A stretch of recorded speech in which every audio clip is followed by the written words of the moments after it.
Congratulations on Creed Thank 2, you. Stephen. I had such a blast watching this film. Yeah, appreciate it. I'm glad you did.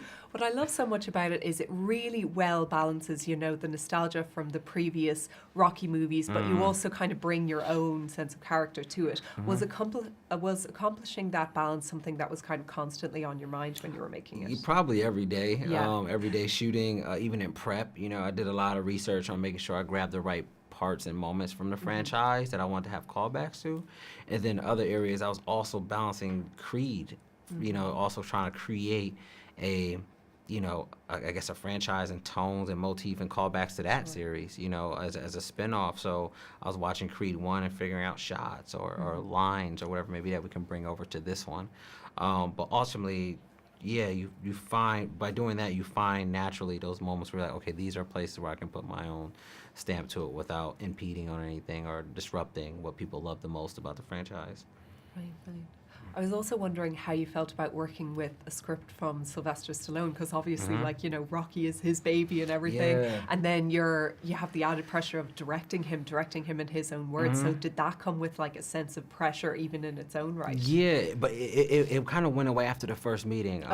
Only because I got to work with Sly on two different levels, like you said. So the first one, it was very much I was working with the writer Sly. So when I was walking into the meeting, my first time meeting Sly, I was thinking I'm about to meet Sylvester Stallone, the actor.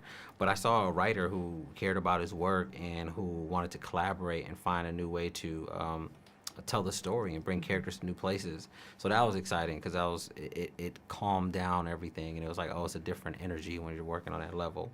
And in directing, there's not much you can do with someone like Rocky or Sly who's played that character for so long. I think for me it was more so getting out of his way. Sure.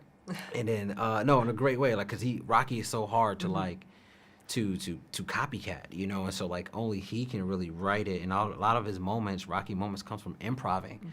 So what I try to do is paint the picture, the setting, the area, guide him a bit, and then see where Rocky goes with it, so that way the moment is so natural, because like, it's so hard to recreate these flaws, and Sly can do them on the moment, in the moment, which is really cool, which I appreciate, because that's really a true artist. And so it's a lot of that, you know what I mean? So two different ways, two different styles, working with a writer and a actor.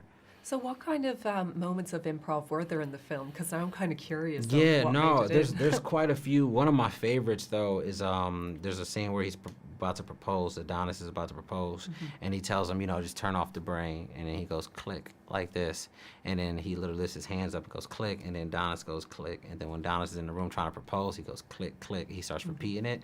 That was an improv moment because we did the hallway first. There's quite a few in the corner when he's talking to him, and he's like, that's the same thing his father did to me. There's a line like that like it just worked really well, and then we changed up the choreography to match that line because he was just in character in his zone, and it just felt natural. Yeah, and that thing you mentioned there between Sly and Michael B. Jordan, was that something that was just kind of there, that you were just, like you said, facilitating and kind of just letting completely them do their there thing? was the Yeah. scene there, and I had written these jokes with a writing partner of mine, Joelle, about standing on one knee. People still do that stuff, all that. Those lines were there, but then when you add those little nuances, we call them Rockyisms. When he added Great name. Rockyisms, Adonis or Mike B knows how to react and respond because their chemistry works so well. And so it's just a matter of like I said, setting that hallway scene and letting them kind of do their thing with the lines given, but then also doing takes where you just let them go for it and riff. Stephen, so my very final question for you, I know I'm low on time, but it's what was your favorite day of shooting, or was there, kind of a standout scene that you loved producing? I loved shooting the desert montage because it was hard. I loved watching it. You love watching it. It was the hardest thing to shoot out of the whole production, but man, when you're out there in the desert with the heat, sandstorms happening, everyone has to be on the same page. There's a certain adrenaline that comes with it, and I saw it in Sly's eyes, who's like 70-something years old but in great shape.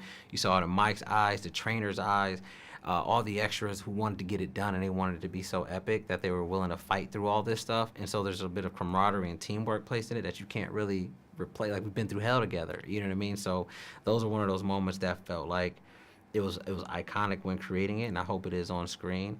But then there's also this fire moment where he's shadow boxing with the flames, and that was the last thing that we shot. And it was emotional for everybody because Sly did this wonderful speech afterwards, had everybody in tears about how grateful he was to carry the franchise over, and basically was passing the flame to Mike B, which was crazy. So that was really cool. Yeah, well, that was such an accomplishment, and Thank thank you you. so much for the movie, Stephen. No, thank you. Appreciate it.